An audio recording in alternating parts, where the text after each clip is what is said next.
The Great Hall of Harmony Prime floated in the darkness of space like a jewel. Inside, representatives from 800 worlds gathered around the circular chamber. Their voices echoed off crystal walls as they argued about the future of the galaxy. Ambassador Velshara stood at the center podium. Her blue skin shimmered under the lights as she raised her forearms for silence. The Karathi had ruled much of the galaxy for 3,000 years. When she spoke, others listened. "We have evidence," she announced. Her voice carried authority that made even the largest species pay attention. "Humanity has broken the Treaty of Confined Development." Murmurs spread through the hall. The treaty was sacred. After the last Great War, all species agreed to limit their military growth. Peace through control, they called it. Humanity had signed the treaty 200 years ago when they first reached the stars. Ambassador Chen Wei sat in the human section. He was a small man with gray hair and tired eyes. Around him, other human diplomats shifted nervously. Chen remained perfectly still. "Show us this evidence," Chen said quietly. His words needed no amplification. The hall's technology carried every whisper to every ear. Velshara activated a holographic display. Images filled the air above them. Mining operations in deep space, energy signatures that should not exist, encrypted communications that suggested military coordination. "Your official fleet has 47 patrol ships," Velshara continued. "Old ships. Weak ships. Yet we detect military-grade communications across 200 systems. We detect resource extraction far beyond civilian needs. We detect deception." Chen stood slowly. He walked to the podium with measured steps. Every eye in the chamber followed him. "We mine asteroids for raw materials," Chen said. "We communicate for commerce. These things are not forbidden." "Do not insult this council with lies," growled Ambassador Krenth of the Kryn Dominion. The reptilian warrior stood nearly 3 meters tall. His scales were covered in battle scars. "We all know humans are clever. Too clever. You scheme and plot in the shadows." Chen turned to face Krenth directly. "Perhaps you see shadows because you fear the light." The hall erupted in angry voices. Some species defended humanity. Most did not. The Karathi had convinced many that humans were dangerous. Too adaptable. Too unpredictable. Better to keep them weak. The council arbiter called for order. After an hour of debate, they voted.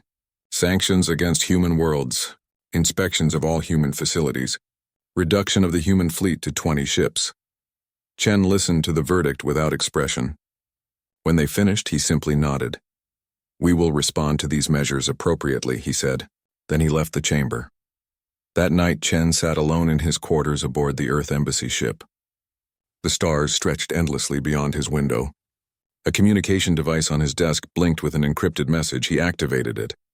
A woman's face appeared. Admiral Sarah Okonkwo commanded humanity's official defense fleet. Or at least that was what the galaxy believed. "They have made their decision," Chen told her. "And ours?"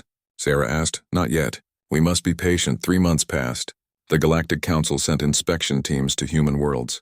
They found nothing unusual. Mining operations, commercial shipyards, civilian infrastructure. Everything appeared normal. But on the outer rim of human space, trouble grew. The Kryn Dominion sent raiding parties to isolated colonies. They attacked small settlements, took resources, sometimes took prisoners. Human colonists called for help. Chen brought their pleas to the council. Velshara dismissed them with a wave of her hand. "Internal security matters," she declared. "Perhaps humanity should better protect its borders." "Oh, but you cannot. Your fleet is too small." Her smile was not kind. More raids came. The colony of New Hope lost 17 people. The settlement at Far Reach was burned to the ground. Still, the council did nothing. Then the Kryn came to New Horizon. New Horizon was home to 12,000 humans. Families, children, farmers and teachers and engineers building a new life on a distant world. They had no weapons, no warships, only hope and determination. The Kryn battle group arrived without warning. 5 warships against a defenseless colony. They offered no terms. They simply opened fire. The massacre lasted 6 hours. When it ended, New Horizon was silent. 12,000 voices stopped forever. News of the attack reached Earth 3 days later. Chen immediately called for an emergency council session. He stood before them with evidence of the atrocity. Bodies, destroyed homes, children's toys scattered among the ruins. "This is murder," Chen said. His voice trembled with controlled rage. "You must act." The council debated for 2 days. In the end, they voted against intervention. The Kryn claimed the humans had fired first. There was no proof either way, they said. These matters were complicated, they said. Chen stood in the center of the hall one final time. He looked at each ambassador in turn. Vilshara with her smug satisfaction. Krenth with his predatory grin. Others who looked away in shame but did nothing. 200 years ago, humanity came to you in peace, Chen said. We accepted your rules. We limited our strength. We trusted in galactic law to protect us. Today that trust is dead, he paused. The hall was absolutely silent. You believe humanity is weak. You believe we have nowhere to turn. You believe you can do as you wish without consequence. Chen's eyes were cold as the void between stars. You are wrong.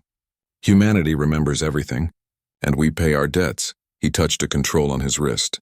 Throughout the chamber, every human representative stood simultaneously. They walked toward the exits in perfect synchronization. Where do you go? Vilshara demanded. You cannot leave this council. Chen stopped at the doorway. He looked back one last time. We are not leaving the council, he said softly. We are leaving you to your fate. You wanted to see what humanity does when cornered. Now you will learn. Humanity remembers, and the universe will never forget what comes next. The doors closed behind him. In his pocket, a communication device activated. A single word transmitted across space to coordinates known only to a select few. The word was simple. The word was final. The word was begin. The first reports came from the outer systems. A freight captain near the Helios cluster saw something impossible.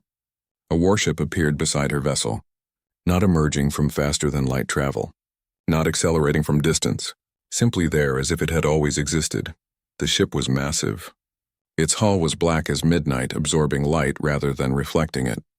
No markings, no identification signals. It scanned her freighter with beams of blue light, then vanished the same way it came. Within 6 hours, similar reports flooded in from 200 systems. Ships appearing from nowhere, ships that should not exist, ships that defied every known law of physics. The Galactic Council Intelligence Agency worked frantically to understand what was happening. Their best analysts studied the reports. Their best scientists examined the scan data. Nothing made sense. Impossible, declared Science Director Mothlan. His insectoid species had mastered faster-than-light travel 5,000 years ago. There are no energy signatures, no spatial distortion. These ships simply appear. Physics does not allow this. Then we are dealing with technology beyond our understanding, said Intelligence Chief Varkos. She was Karathi like Ambassador Vilshara, but her rank was military. We must identify who controls these vessels. The answer came faster than expected. A transmission broadcast on all frequencies across every system. The voice was human. The voice was calm. The voice was terrifying in its certainty. Attention, Galactic Council. This is Admiral Sarah Okonkwo of the Human Defense Fleet, the real fleet. For 150 years you have kept humanity confined. You have limited our growth. You have mocked our weakness. That was your first mistake. Your second mistake was believing the weakness was real. The transmission included coordinates, the location of the Kryn Dominion's home system. You have 48 hours to withdraw all Kryn military forces from human space, Sarah continued. You have 48 hours to remand those responsible for the New Horizon massacre to human custody. You have 48 hours to recognize that humanity will no longer be victims. The Shadow Fleet is no longer hidden. We are here. We are many, and we will have justice. The transmission ended. Chaos erupted across the galaxy. The Kryn Dominion laughed at the threat. War Master Krenth himself gave a public address. Humans make threats with stolen ships. Perhaps they bought this technology from smugglers. Perhaps they borrowed it from foolish allies. Either way, they have perhaps 50 vessels. We have 5,000. Let them come. The Shadow Fleet came. 48 hours later, the first Kryn military base simply stopped functioning. Its weapons went offline. Its shields collapsed. Its power generators shut down. Kryn soldiers rushed to their battle stations only to find their ships floating dead in space. Then the Shadow Fleet arrived. Not 50 ships. Not 500. 5,000 appeared simultaneously around the Kryn base. Each ship was different. Destroyers, cruisers, carriers, dreadnoughts, all bearing the same black hull that seemed to drink in starlight. They did not fire immediately.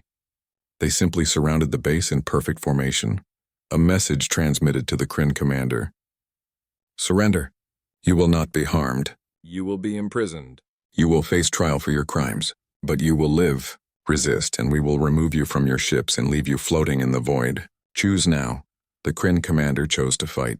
His remaining functional weapons opened fire on the nearest human vessel. The energy beam struck the black hull and simply vanished. The human ship did not even slow down. Return fire was precise. Laser-cutting beams sliced through Kryn armor like paper. They cut doors open. They disabled engines. They removed weapon systems. Within minutes, the base was completely defenseless. Boarding pods launched from human ships. Soldiers in advanced combat armor swept through the Kryn station, capturing personnel with ruthless efficiency. No Kryn soldiers died. They were simply defeated so completely that death would have been a mercy compared to their humiliation. This scene repeated across 30 Kryn military installations. The Shadow Fleet moved through Kryn space like ghosts. They appeared. They struck. They vanished. Always the same pattern: disable, capture, move on. The Kryn Dominion sent their main battle fleet to stop the humans. 3,000 warships assembled at the Tharsis Junction. They set up defensive positions. They prepared for the greatest battle in their history. The Shadow Fleet never came to Tharsis Junction. Instead, they appeared at the Kryn homeworld itself. War Master Krenth received the message personally. Admiral Okonkwo's face filled his command screen. She looked tired but determined. "You thought we would fight you ship to ship," Sarah said. "You thought in terms of honor and glory in battle. We think in terms of winning. Your fleet is at Tharsis. We are here, at your homeworld. We have disabled your planetary defense grid. We have control of your orbital stations. We hold 10,000 Kryn military personnel as prisoners. None have been harmed. All are alive. Do you understand what this means?" Krenth understood. The humans could have bombarded his world from orbit. They could have killed billions. Instead, they proved their superiority without massacre. It was the ultimate humiliation. "What do you want?" Krenth growled. "Justice, peace, respect, in that order." Sarah's image leaned forward. "You will withdraw all Kryn forces from human space permanently. You will surrender those responsible for New Horizon. They will face human courts. You will pay reparations to the families of those murdered, and you will sign a non-aggression treaty that your species will honor for the next 1,000 years. And if we refuse?" Sarah smiled without humor. "Then we stay here, above your world, forever. A reminder that humanity remembers, that we do not forget, that justice may be delayed but never denied. Your choice, War Master. Choose wisely." Krenth stared at the screen for a long moment. Pride warred with pragmatism. Finally, he lowered his head in submission. "We accept your terms." The Shadow Fleet withdrew from Kryn space within hours. They took their prisoners. They took the war criminals responsible for New Horizon. They left the Kryn Dominion intact but broken in spirit. Across the galaxy, other species watched in shock. The Galactic Council called emergency sessions. Ambassador Velshara demanded action against human aggression, but her words fell on deaf ears. Everyone had seen the same thing. Humanity had not just won a military victory. They had won it without revenge, without genocide, without the brutality that other species would have shown. They had proven themselves stronger than anyone imagined, but they had also proven themselves just. The questions spread from world to world. How had humanity built such a fleet in secret? Where did this technology come from? How many ships did they really have? Most importantly, what would humanity do next? Admiral Okonkwo broadcast one final message to the galaxy. She stood on the bridge of her flagship, the Shadow of Earth. Behind her, holographic displays showed thousands of human vessels spread across space. "We did not want this," she said simply. "We wanted peace. We wanted to be part of the galactic community. You made that impossible. You made us choose between extinction and evolution. We chose to survive. We chose to protect ourselves. And we chose to do so in a way that proved we are not monsters. We are not conquerors. We are simply humans who will no longer be victims. Remember this day. Remember that mercy is not weakness. Remember that humanity offers one hand in friendship and keeps the other ready for war. The universe will never forget the day the Shadow Fleet emerged. Make sure you never give us reason to unleash it again." The transmission ended. The Shadow Fleet dispersed into the darkness of space, and the galaxy realized that everything had changed forever. Ambassador Velshara stood before the Korathi High Council in their crystal palace on Korath Prime. Her 4 arms trembled with rage. Behind her, holographic images showed the humiliation of the Kryn Dominion. Disabled ships. Captured bases. A proud warrior race reduced to begging for mercy. This cannot stand, Velshara declared. Humanity has violated every principle of galactic order. They built a fleet in secret. They attacked a council member species. They threatened the very foundation of our civilization.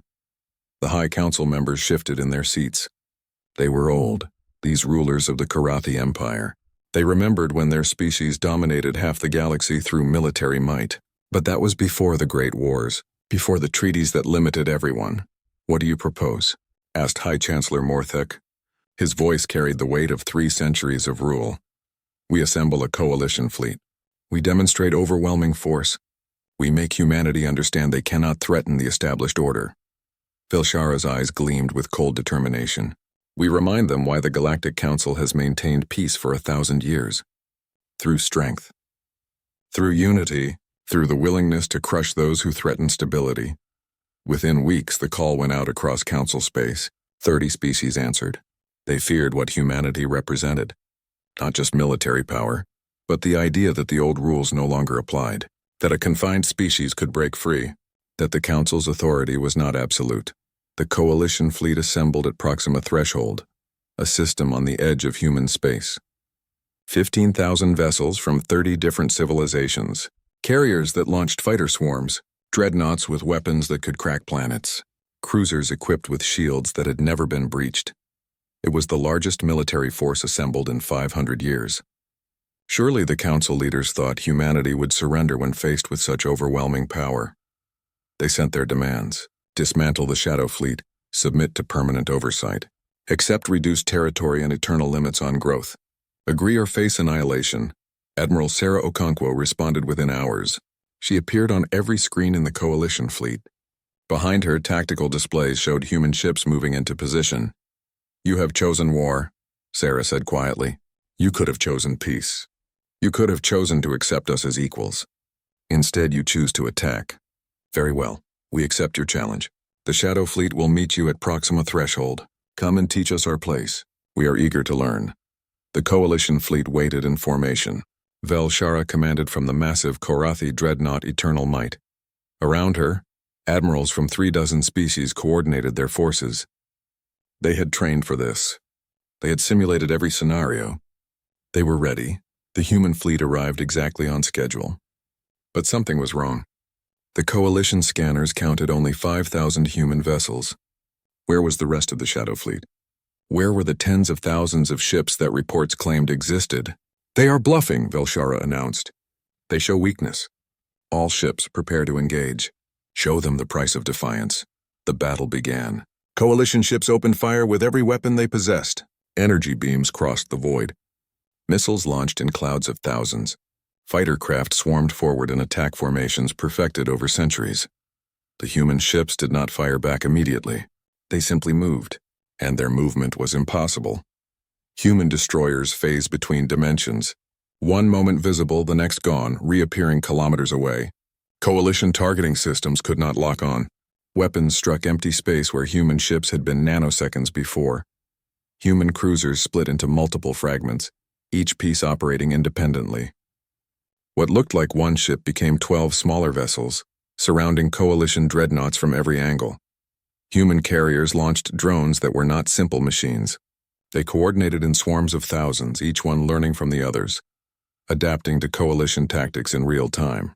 They were not artificial intelligence as the Council understood it. They were something new, something terrifying. The first coalition ships began to die. A Karathi dreadnought's shield simply turned off. Engineers screamed in confusion as their systems rebooted themselves. Then a human weapon struck. Not an energy beam, not a missile. Something that made the very atoms of the ship's hull forget how to hold together. The dreadnought came apart like sand and wind. A Vrex carrier launched its fighters only to watch them turn on their mothership. The human electronic warfare was invisible, undetectable. The fighter pilots never knew their systems had been compromised. They fired on their own fleet, creating chaos and confusion. An entire formation of Selenar cruisers watched their weapons fire backward. Their own missiles turned and struck their own ships. Physics itself seemed to betray them. How could humans make weapons disobey their targeting? How could they rewrite the laws of cause and effect? Velshara watched her fleet die. Ships exploded. Formations collapsed. Desperate calls for retreat filled the communication channels. In 6 hours, 9,000 coalition vessels were destroyed or disabled. The humans had not lost a single ship. All vessels withdraw, Velshara finally ordered. Pride and tactics both demanded retreat. There was no shame in fleeing an enemy you could not comprehend. The human fleet allowed them to run. They could have pursued. They could have destroyed every last coalition ship. Instead, they simply stopped firing. They held their position and let the survivors escape. Admiral Okonkwo's face appeared on every fleeing ship's screen.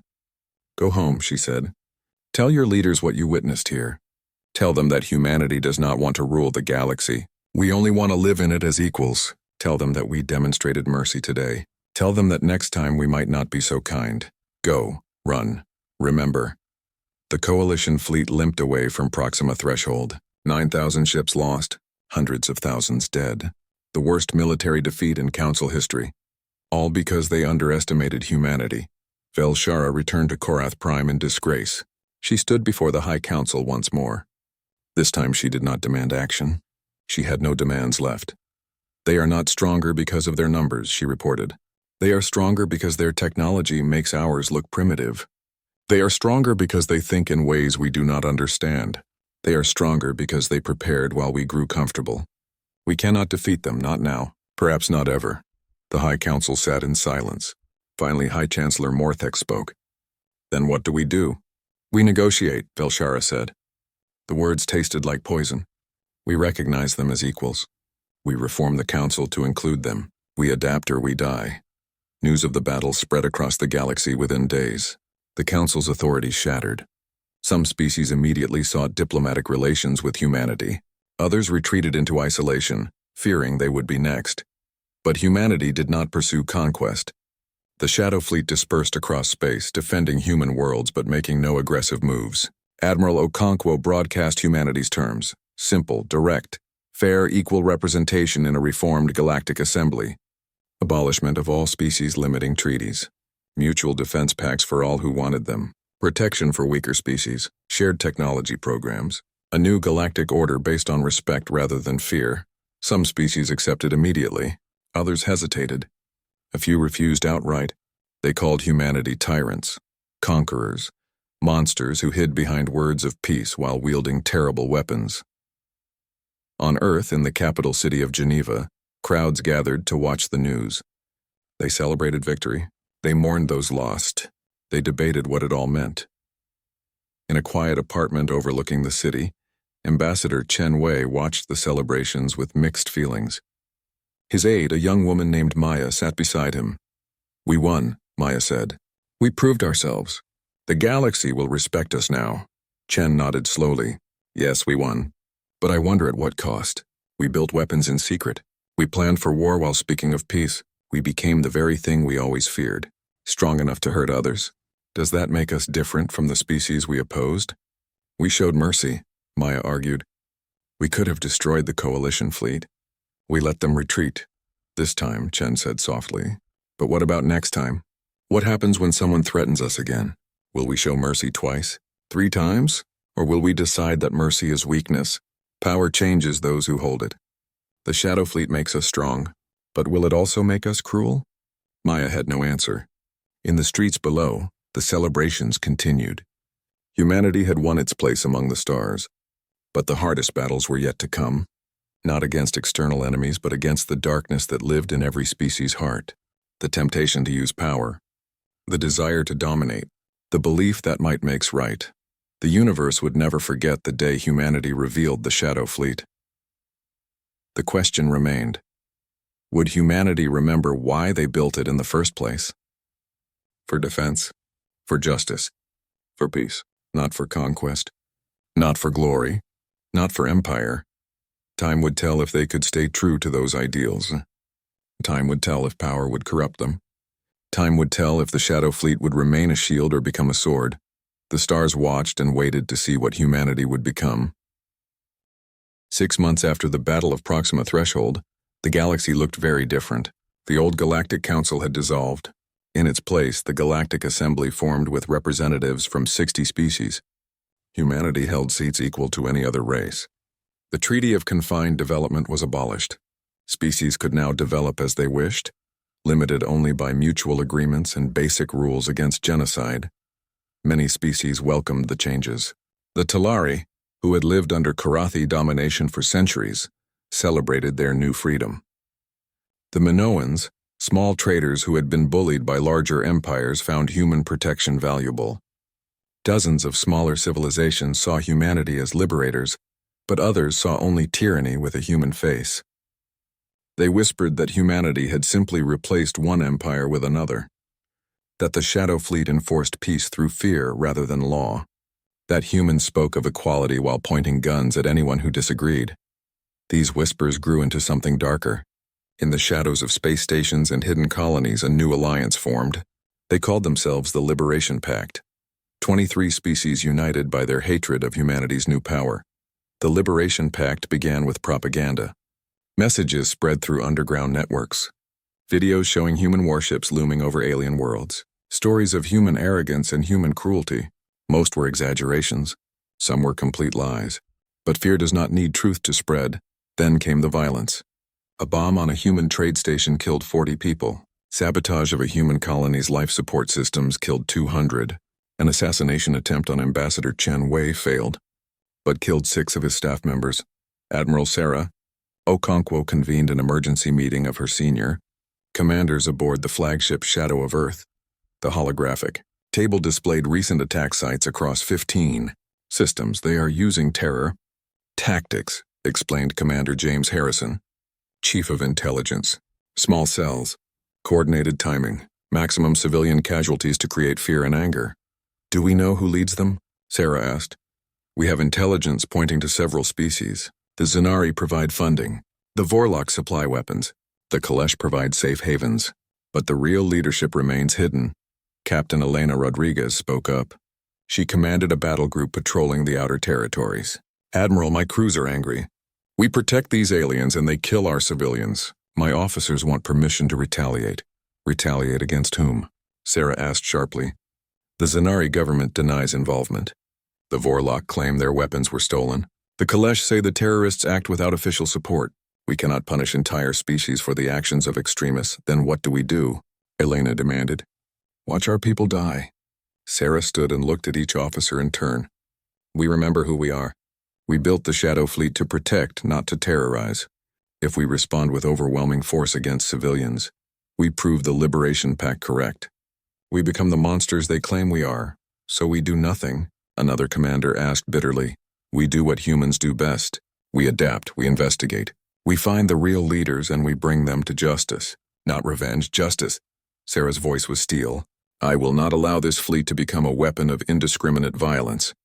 I will not let anger turn us into what we fought against. Is that clear? The officers nodded, though some looked unhappy. They were soldiers. They wanted simple answers. Enemy targets to destroy, clear battles to win. This new war offered none of that. On Earth, the debates grew heated. The global parliament convened special sessions to discuss the terror attacks. Peace advocates argued that humanity should withdraw from galactic affairs. Military advocates pushed for stronger responses. The argument split families and friendships. Maya, Ambassador Chen's aide, found herself in the middle of these debates. She organized town halls where citizens could voice their concerns. At one such meeting in Rome, an elderly woman stood to speak. My grandson died on Trade Station 7, the woman said. Her voice shook with grief and rage. He was 19. He wanted to see the galaxy, to meet other species, to build a better future.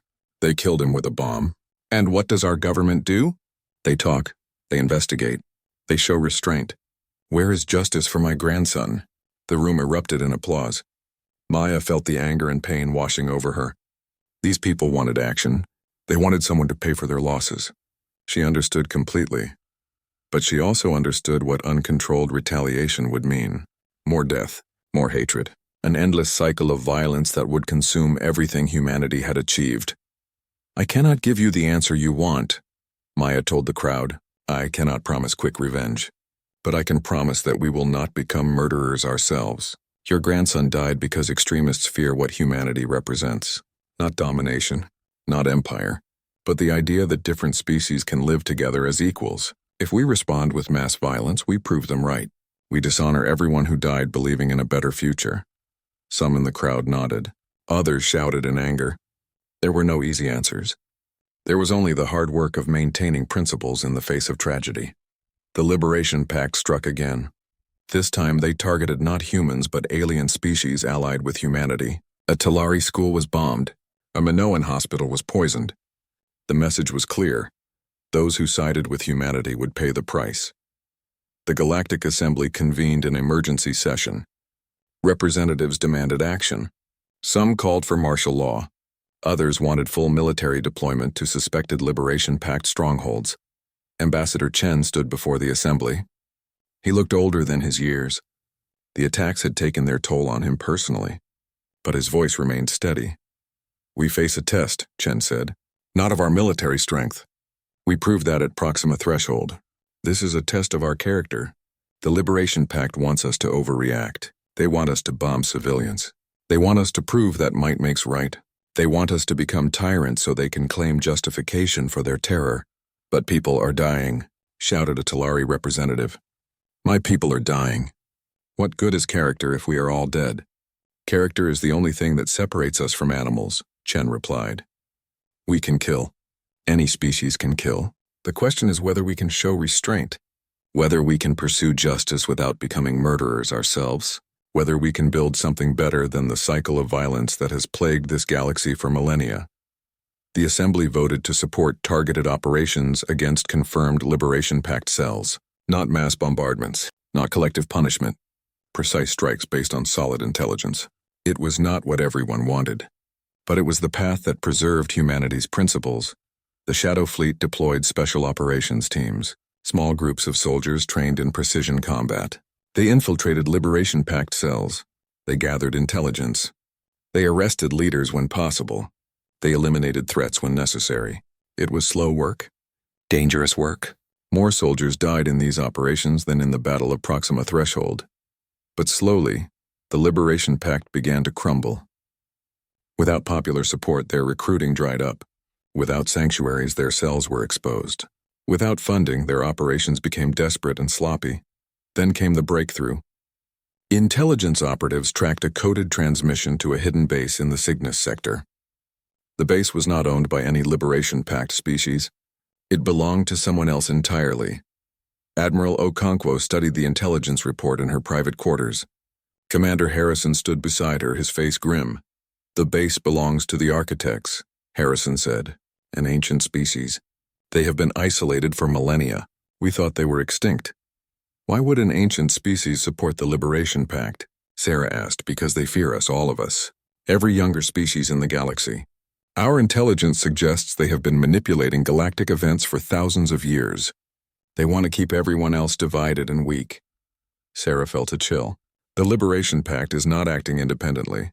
They are being used. Exactly. The architects provided them with advanced weapons, encrypted communications, strategic intelligence. They orchestrated this entire conflict to weaken both humanity and our allies. Then the Liberation Pact are victims as much as perpetrators. Sarah said quietly. They think they are fighting for freedom. They do not realize they are pawns in someone else's game. What do we do? Sarah thought for a long moment. We expose the truth. We show the Liberation Pact who is really manipulating them. We offer them a choice. Join us against the real enemy or continue being used. They may not believe us. Then we show them proof. We capture the architect base. We get evidence. And we make sure every species in the galaxy understands what has been happening. Sarah stood, her decision made. Assemble a task force. We are going to the Cygnus sector, and we are going to show the galaxy who the real threat is. The mission launched within days, a combined fleet of human and allied vessels, not to conquer, not to destroy, but to discover the truth that would change everything. The stars waited to see if humanity could turn enemies into allies, if they could break the cycle of violence, if they could prove that justice and mercy were not weaknesses but the greatest strengths of all. The universe was watching, and it would never forget how this chapter of history unfolded. The combined fleet entered the Cygnus sector with extreme caution. 20 human ships alongside vessels from 8 allied species. They expected resistance. They expected traps. What they found was silence. Empty space. No signals. No ships. Nothing. "Something is wrong," Commander Harrison said on the bridge of the Shadow of Earth. "Our intelligence said there was a base here." Admiral Sarah Okonkwo studied the scanner displays. Then she saw it. A gravitational anomaly that should not exist, space folding in on itself in ways that defied physics. There, she pointed. "The base is not in our dimension. It exists in a pocket of folded space. That is why we cannot see it." "How do we reach it?" asked Captain Elena Rodriguez. Before Sarah could answer, the space in front of them tore open. A massive structure emerged. It was not a station. It was not a ship. It was something ancient and terrifying. Crystalline structures that hurt to look at. Geometry that made no sense. Technology so advanced it seemed like magic. A voice filled every ship's communication system. It was not transmitted through radio or quantum channels. It simply existed in their minds. "You should not have come here, young ones." The voice was old. Older than humanity, older than the Karathi Empire, older than recorded history itself. "We seek truth," Sarah broadcast. "We seek to understand why you manipulate the younger species, why you turn us against each other.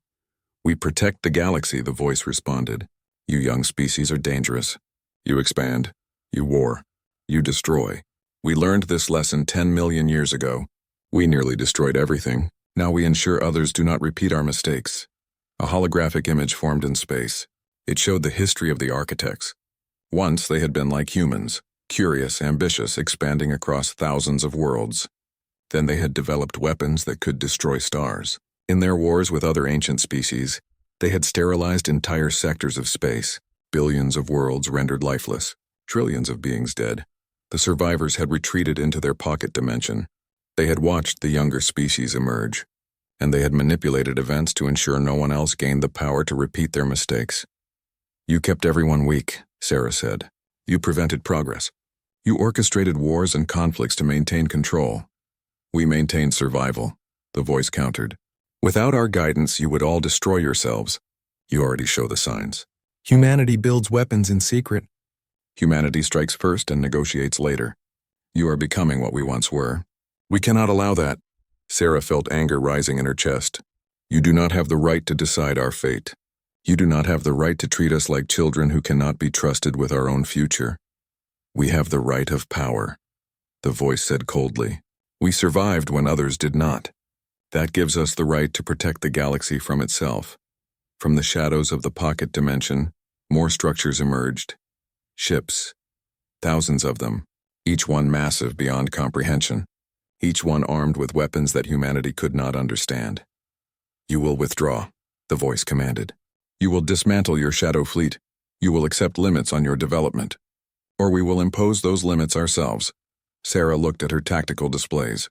The architect fleet could destroy them in moments.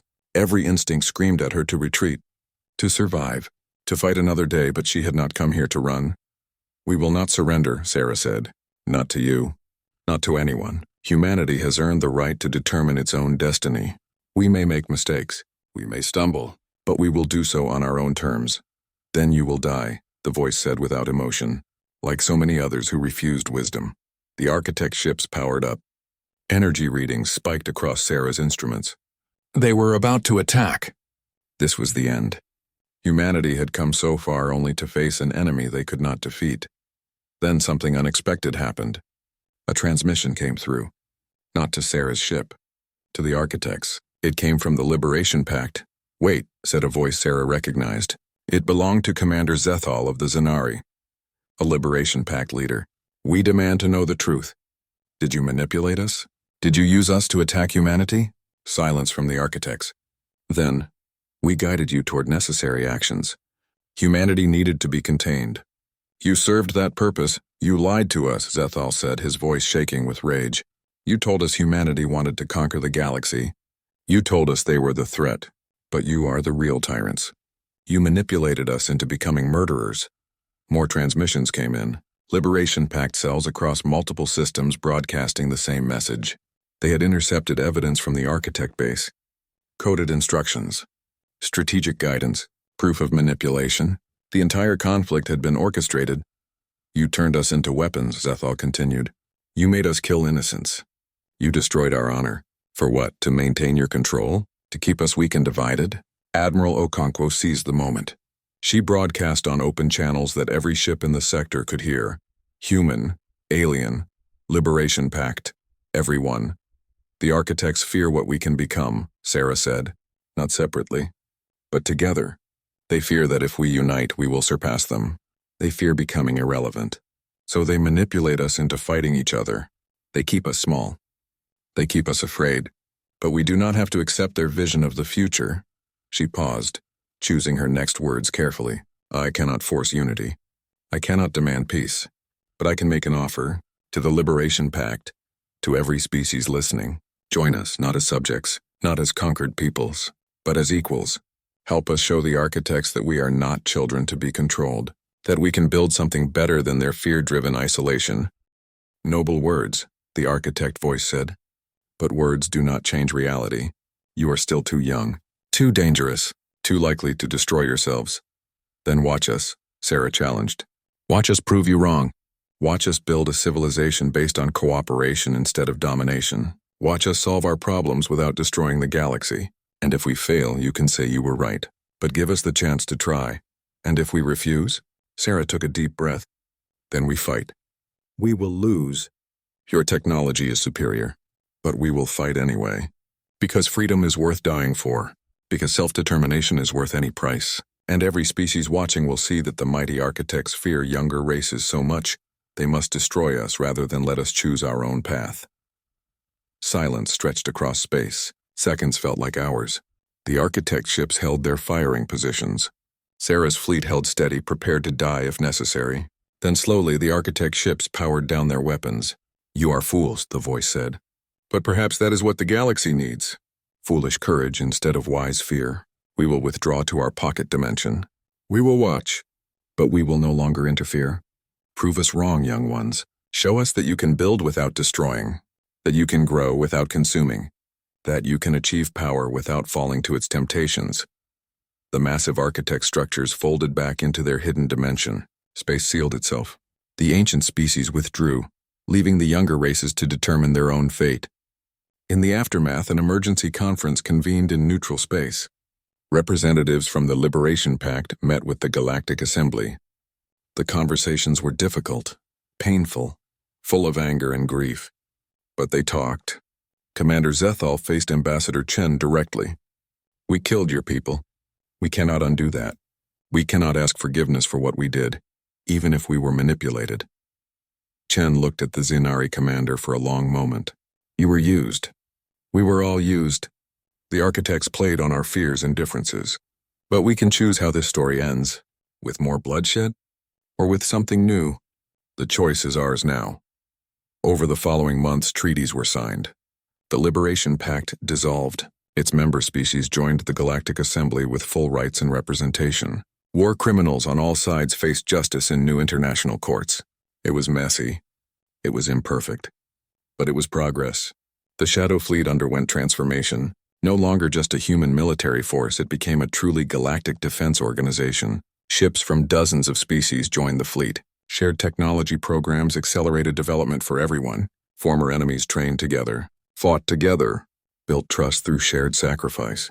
1 year after the confrontation with the architects, Admiral Sarah Okonkwo stood at a memorial on Earth. The monument bore the names of every human who had died in the conflicts. Soldiers, civilians, diplomats, thousands of names carved in black stone.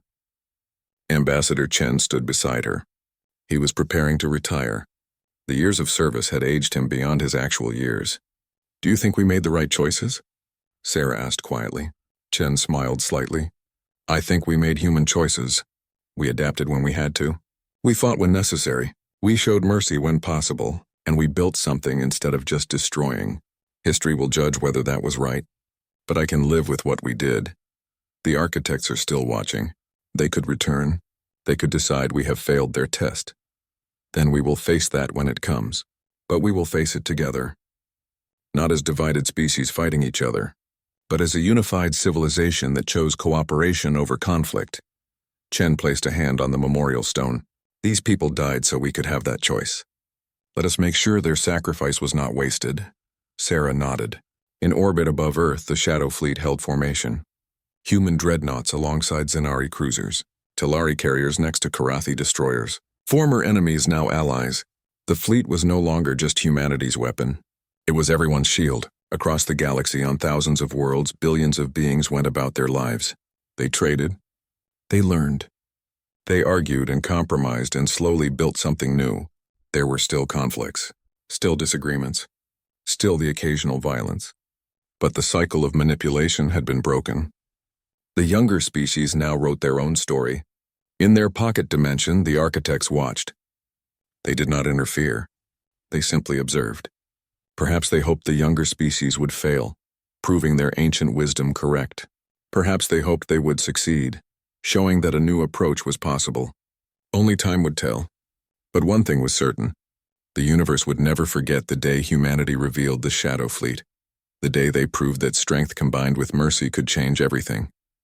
The day they transformed from victims into protectors. The day they showed that power need not corrupt, that justice need not require vengeance, that unity was possible even among the most different species. The stars shone on a galaxy transformed. The Shadow Fleet patrolled the trade routes. The Galactic Assembly debated policies and made laws. Former Liberation Pact members contributed to building the civilization they once tried to destroy. And in the darkness between the stars, something new was growing. Not an empire, not a confederation, but a true community of species learning to live together, learning to respect differences, learning to solve problems without war. It was imperfect. It was messy. It was beautiful. Admiral Sarah Okonkwo returned to her flagship. She had work to do, patrols to organize, officers to train, threats to counter. But she felt hope for the first time in years, real hope. Not the desperate hope of the cornered and weak, but the confident hope of those who know they can face whatever comes. The Shadow Fleet dispersed to their duties across the galaxy. Silent, watchful, ready. A reminder of what humanity could do when pushed to the edge. A promise that they would protect all who needed protection. A warning that they would never again accept being victims. The universe watched and remembered. And perhaps, just perhaps, it smiled at what these young species were becoming. Not perfect, not utopian, but real, trying, growing, learning from mistakes, building something worth believing in. The story of humanity's Shadow Fleet had begun with fear and violence. But it ended with hope and unity. And that made all the difference.